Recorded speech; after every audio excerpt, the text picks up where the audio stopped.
This is a demonstration of a train wheel inspection using surface eddy current array.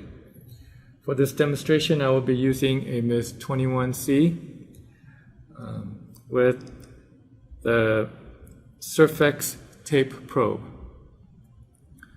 This is a thin film probe, and the benefits of using this type of probe is, as you can see, it's very flexible. So it can conform to a variety of surface contours. For this inspection, I will be using this foam pad to place on top of the coils.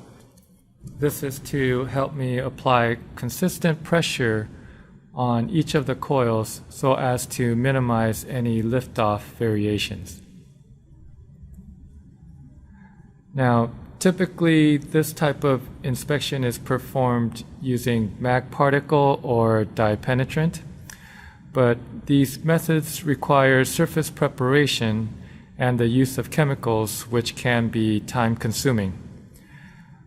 Surface eddy current array does not require any of these things, which makes it a lot easier and faster to perform this inspection.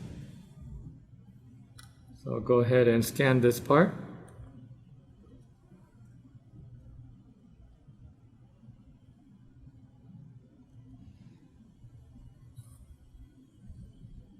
Now I'm displaying both the transverse channel and the axial channel.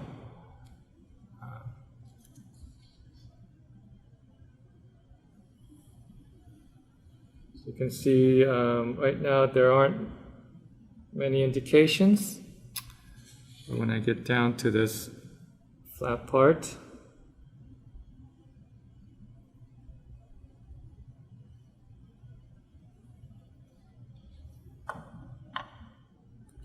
you can see many transverse cracks here on the transverse channel, and on the axial channel you can see the various pits that are on the surface of this piece. So there you have it. Very quick and easy inspection of the train wheel.